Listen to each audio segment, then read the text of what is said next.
BNP এবং এনসিপির বিভিন্ন সূত্র থেকে জানা গেছে ত্রয়োদশ জাতীয় সংসদ নির্বাচনে বিএনপির সঙ্গে ঢাকায় 4টি আসন সহ অন্তত 20 আসনে সমঝোতা করতে চায় এনসিপি। এছাড়া বিএনপি ক্ষমতায় গেলে মন্ত্রিসভায়ও হিস্সা চায় এনসিপি। বিএনপির একটি সূত্র থেকে জানা গেছে কেবল আসন সমঝোতা নয়, এনসিপির নেতারা নিজেদের ভবিষ্যতের নিরাপত্তার বিষয়ে একটা নিশ্চয়তা চান। তারা বিএনপি ক্ষমতায় গেলে এনসিপি থেকে 3 জনকে মন্ত্রী করার কথাও আনুষ্ঠানিকভাবে আলোচনায় তুলেছেন। বিএনপির দিক থেকে স্পষ্ট করে এখনো কিছু জানানো হয়নি, তবে বিএনপি চায় না এনসিপি জামায়াতের সঙ্গে কোনো নির্বাচনী জোটে বা সমঝোতায় যাক। আমি তুষার ভাইকে দিয়ে শুরু করতে চাই। তুষার ভাই, ভোটের জোট এবং জোটের ভোট, এনসিপি তো একটি আবদারকারী দল হিসেবে নিজেকে প্রতিষ্ঠিত করেছে। ওরা যখন যেটা মনে চায় আবদার করে এবং আবদারের যারা বয়োজ্যেষ্ঠ তারা বেশ সাড়া দেন। আমাদের সরকার, প্রধান উপদেষ্টা থেকে শুরু করে আমরা দেখতে পাচ্ছি এখন একটি বৃহত্তম রাজনৈতিক দল বিএনপিও তাদের আবদারে সাড়া দিচ্ছে। কিন্তু আবদারগুলি যৌক্তিক কিনা এটা বিবেচনা করতে হবে এবং এই ধরনের আবদারের ফলে আসলে আমরা তাদের রাজনীতিটাকে নষ্ট করে দিচ্ছি কিনা এটাও চিন্তা করতে হবে। প্রথম বিষয় হচ্ছে মানুষ জোট কেন করে? জোট করে মূলত সুবিধা নেওয়ার জন্য। বৃহৎ দলের সঙ্গে ক্ষুদ্র দলগুলি যুক্ত হয়ে তাদের যে বড় ভোট এবং মার্কা, এই দুইটাকেই নিয়ে নেওয়ার চেষ্টা। এর মধ্যে আরেকটি বিষয় আমি জগতে, মানে জোট আর সমঝোতার মধ্যে আসলে জোট আর সমঝোতার মধ্যে কোনো পার্থক্য নাই। জোট মানেই সমঝোতা, কেননা দলগুলি তো আর নিজের নীতি আদর্শ বিসর্জন দিয়ে জোটের মধ্যে ঢুকে না। প্রত্যেকের আলাদা আলাদা জোট থাকে, আলাদা আলাদা ম্যানিফেস্টো থাকে, আলাদা আলাদা তাদের নীতিমালা থাকে। তারা মূলত একটা বৃহৎ স্বার্থে, ক্ষুদ্র স্বার্থ জলাঞ্জলি দিয়ে এক হয়েছেন এইসব কথা বলেন। আসলে তারা ক্ষুদ্র স্বার্থে বৃহৎ স্বার্থ জলাঞ্জলি দেন। দলের নীতিমালা এবং আদর্শ হচ্ছে বৃহৎ স্বার্থ। ওই নীতিমালা এবং আদর্শ দিয়ে দল তৈরি হয়েছে। দলের কর্মীরা এটার জন্য পরিশ্রম করেছে, যারা তাদেরকে চাঁদা দেন তারা চাঁদা দিয়েছেন। সেই নীতিমালা এবং আদর্শকে বাদ দিয়ে তারা কেবলমাত্র আসন পাওয়ার জন্য, ভোট ভাগাভাগি করার জন্য, মার্কা ভাগাভাগি করার জন্য তারা এই সমঝোতা বলেন আর জোট বলেন এটা করেন। এছাড়া তার কোনো কারণ নাই। কেননা নিজেরা যদি জিততেই পারতেন তাহলে কি জোটে আসতেন? দুইটা বৃহৎ বৃহৎ দলের মধ্যে আপনারা কখনো জোট হতে দেখেছেন? না। সবসময় একটা বৃহৎ দলের সঙ্গে কিছু ক্ষুদ্র দল, আন্ডা বাচ্চা, তারা এসে দল করে, জোট করে। এবং জোট করে তারা কি করে? তারা দর কষাকষি করে। আমাদের দলে আছেন বর্ষিয়ান রাজনৈতিক নেতা কলিমুদ্দিন শরাফি বা হাসানুদ্দিন আরাবি বলে আসে, তারা ওখান থেকে ভোট নেয় একটা, এবং ভোট নেয় প্রথমে, তারপরে আসন নেয়, তারপর আসন পাওয়ার পরে গিয়া বলে আমাদের এই জোটকে টিকিয়ে রাখতে হলে একজন মন্ত্রী দিতেই হবে, তখন মন্ত্রী নেয়। এখন দেখেন যে দল জীবনে ইলেকশনে দাঁড়ায় নাই, আমি অবশ্য যে নামগুলি ব্যবহার করেছি এগুলা কারো নাম না, এগুলা হচ্ছে কারোর সাথে মিলে গেলে এটাতে কারো কিছু মনে করার নাই, এটা কাল্পনিক। তো ধরেন এই যে তারা বলছে যে তারা 20টা আসন চায়, মানে সংবাদে এসেছে, আমরা জানি না সত্য কিনা, কেননা আমরা সংবাদে এটাও দেখেছি যে তারা 300 আসনে প্রার্থী দেবেন, এটাও বলেছেন। ফলে কোন কথা সত্য, কোন কথা অর্ধসত্য আর কোনটা মিথ্যা এটা বোঝার কোনো উপায় নাই। কিন্তু ধরে নিলাম আমরা এটা সত্য রিপোর্ট, যদি তাই হয় 20টি আসন তারা চেয়েছেন, কিসের ভিত্তিতে? তারা কি এককভাবে নির্বাচন করলে 2টা আসন জিতবেন? তারা কি নিশ্চিত? তাহলে সেটা তাদেরকে দেখানো উচিত প্রথমে, যে আমরা এককভাবে নির্বাচিত হওয়ার সক্ষমতা রাখি। তাহলেই কেবল তারা দর কষাকষিতে যেতে পারেন। যে দলের এককভাবে নির্বাচিত হওয়ার কোনো ইতিহাস নেই, যে দল এককভাবে নির্বাচিত হতে পারবে কিনা সেটা নিয়ে সন্দেহ আছে, যারা কিনা ছাত্র সংসদ নির্বাচনে নিজেদের সমর্থিত লোকজনকে দেওয়ার পরে তারা সর্বনিম্ন ফলাফল পেয়েছে, জামানত থাকলে বাজেয়াপ্ত হতো, সেই দল এসে বলছে যে তরুণরাই আমাদের শক্তি, তাদের ভোট আমরা পাবো। তো তাদের ভোট পেলে আপনারা ছাত্র সংসদ নির্বাচনে এত কম ভোট পেলেন কেন? এটা কিন্তু কোনো উত্তর নাই। এখন তাদের সঙ্গে যদি 20টি আসনের ভাগাভাগি এবং মন্ত্রী তারা চান, তাহলে আমি বলবো এটা জাতীয়তাবাদী দল বসে সিদ্ধান্ত নিতে পারেন। আমি মনে করি যে এই ধরনের আলোচনা যদি তারা নিজেদেরকে যুক্ত করেন, আমি মনে করি এটা তাদের একটি বিশাল রাজনৈতিক ভ্রান্তি।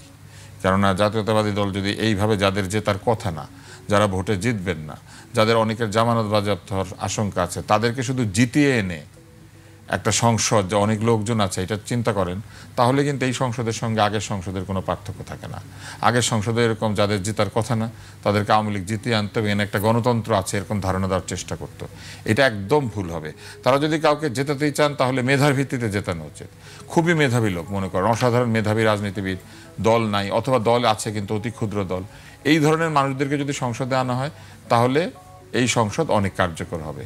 কিন্তু যদি এইরকম দাবি দেওয়ার ভিত্তিতে, আবদারের ভিত্তিতে, যাদের কোনোভাবে জেতার সম্ভাবনা নাই, এমনকি কোনো ধরনের ট্র্যাক রেকর্ড নাই, যাদের সমাজসেবা করেছে, কোথাও পড়িয়েছে, কোনো একটা জায়গাতে গিয়ে স্বেচ্ছাসেবা দিয়েছে, শুধু বায়োডাটা নিক না, যে 20টা আসনে 20 জনকে তারা নমিনেশন দিচ্ছে, তাদের বায়োডাটা নিক, বায়োডাটা নিয়ে দেখুক যে এই স্বল্প সময়ের মধ্যে তারা সামাজিক, সাংস্কৃতিক, রাজনৈতিক কোন সংগঠনে একটু স্বেচ্ছাসেবা দিয়েছে।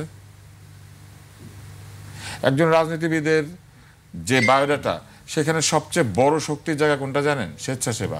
পৃথিবীর যে কোনো দেশে ভলান্টারিজম থাকলে দলগুলি তাদেরকে জায়গা দেওয়ার চেষ্টা করে। কেন? কারণ তারা মনে করে যে লোক কিনা নিজের খেয়ে বোনের মোষ তাড়াতে পারে, তাহলে সেই লোক তো আসলে দুর্নীতিতে যাবে না। যে লোক নিজের পয়সা খরচ করে ভালো কাজ করতে পারে, সেই লোক তো ভুল কাজ করবে না। জি, তো এইটা হচ্ছে একটা।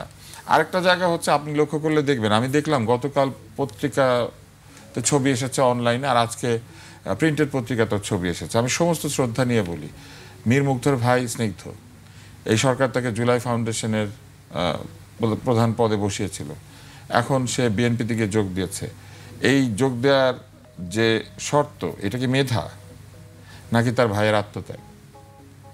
যদি ভাইয়ের আত্মত্যাগ হয়ে থাকে, তাহলে ভাইয়ের আত্মত্যাগের বিনিময়ে পদ পাচ্ছে, এটা কি মেধা না কোটা, না কোটা না মেধা?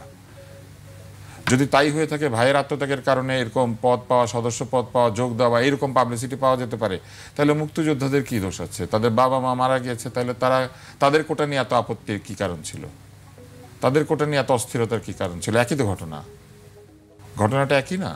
জি, যার বাবা প্রাণ দিয়েছে, যার দাদা প্রাণ দিয়েছে, তারাও এটার বিনিময়ে কিছু এরকম পদ পদবি, এরকম প্রচারণা চেয়েছে। তো তাহলে এটা অন্যায়? ওইটা যদি অন্যায় হয়ে থাকে, এটা কেন ন্যায়? আর এটা যদি ন্যায় হয়ে থাকে, ওইটা কেন অন্যায়? মুগ্ধ যেদিন নিহত হয়, সেদিন আমি লিখেছি ফেসবুকে, এবং শুধু লিখি নাই, বিরাট প্রতিবাদ করেছি। যেদিন ফায়াজ নিহত হয়,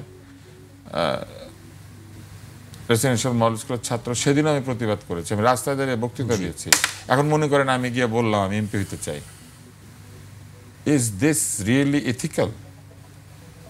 If I want to become an MP or he wants to become an MP, he will submit his quality, তাই না? উনি ওনার কোয়ালিটি বলবেন, উনি বলবেন যে উনি তার দীর্ঘ জীবনে উনি মানুষের জন্য কি করেছেন, সাধারণের জন্য কি করেছেন, কেন উনি মনে করেন যে উনি সংসদে যেতে পারবেন। আপনি আমাকে বলেন তো, কেন একজন লোক মনে করছে, এই যে যারা জুলাই বিপ্লবের নেতা, তারা কেন মনে করছে তারাই সংসদে যেতে পারবে? শুধু বিপ্লব করেছে সেই জন্য? যারা বিপ্লব করে তাদের সবার সংসদে যাইতে হবে? বা বিপ্লবী দলের নেতা যারা, তাদের সবার সংসদে যেতে হবে? এটা কি ক্ষমতায় যাওয়ার আন্দোলন ছিল, নাকি এটা ছিল সাধারণ তাদের বয়সী ছেলে মেয়েদের জন্য একটি মেধাভিত্তিক সমাজ তৈরি করার প্রক্রিয়া? তারা নিজেদের দলেও কি মেধাভিত্তিতে তাদের জায়গাগুলি দিয়েছে? তাদের দলে তারাই শুধু মেধাবী, যে 15-20 জন নেতা আছেন, আর মেধাবীরা নাই? তারা কি নিজের দলে মেধার ভিত্তিতে নিজের দল সাজিয়েছে? মেধা না কোটা, মেধা না কোটা, না কোটা না মেধা বলা হলো, আমি তো দেখছি সবখানে কোটা আছে। একটা আছে আন্দোলন কোটা, একটা আছে ভাই বোন কোটা, একটা আছে মিছিল মিটিং কোটা, যেখানে আপনি হয়তো কিছুই করেন না, মিছিলের সময় দাঁড়িয়ে গিয়েছেন। আরেকটা আছে ইন্টারনেট কোটা, জীবনে কোনোদিন আন্দোলনই করে না, ইন্টারনেটে বিভিন্ন বিষয় নিয়ে আলোচনা করেছে।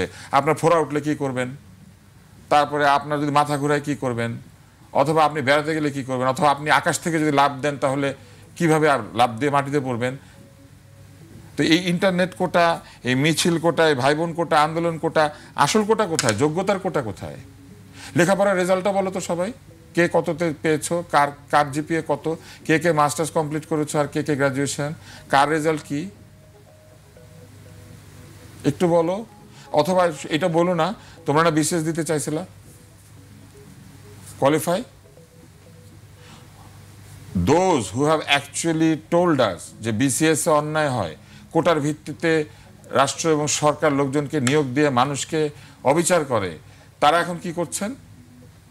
তারা চাকরি চান না, তারা ব্যবসা চান না, তারা উদ্যোক্তা হতে চান না। আমাদের প্রধান উপদেষ্টা বলেছিল যে তারা উনি বলেন ওনারা যেন উদ্যোক্তা হবেন। একজন লোক তো দেখি উদ্যোক্তা হতে চায় না, সবাই এমপি হতে চায়, সবাই সংসদে যেতে চায়। কেন? সংসদ কি কোনো চাকরি? সংসদ কি কোনো লাভজনক পদ? জীবনে তারা কোনো লাভজনক পদে গেলেনই না, চাকরি করলেন না, ব্যবসা করলেন না, পয়সা কামাই করলেন না। হঠাৎ গাড়িতে চললেন, হঠাৎ তারা নেতা হয়ে উঠলেন এবং তারপরে তারা হঠাৎ সংসদে চলে যেতে চাইছেন। যান, তারা কোনো অসুবিধা নেই, একা নির্বাচন করুক, প্রমাণ করুক যে মানুষের ভোট তাদের জন্য আছে, দাঁড়াক একা, প্রমাণ করে দিক যে জাতি তাদের সাথে আছে। সেটা তারা করতে চাচ্ছে না। তারা কার সঙ্গে যাচ্ছেন? সেই দলের সাথে যাকে তারা চাঁদাবাজির জন্য অভিযুক্ত করেছেন, যাদেরকে বলেছেন হ্যাঁ ভোটে জন্ম, না ভোটে শেষ হয়ে যাবে, যাদের মৃত্যু ঘন্টা বেজে গেছে, কাবিননামায় সই করেছে, বুড়িগঙ্গার পানি দিয়ে তাদেরকে কাবিননামায় সই করেছে, বুড়িগঙ্গাতে নিয়ে ধোয়াবে, জমজম দিয়ে ধোয়ানোর চেষ্টা করেছিল।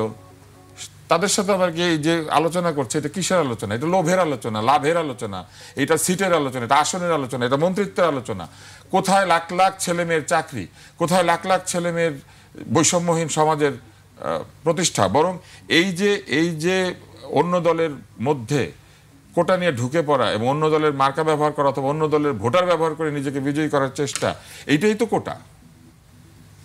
এইটাই তো যোগ্যতাহীনভাবে অন্যকে ব্যবহার করে নিজে লাভ করার চেষ্টা। নিজের যোগ্যতায় জ্বলে ওঠেন, হ্যাঁ, আপন শক্তিতে জ্বলে ওঠেন। জি, আমরা তো এটা দেখতে চেয়েছি।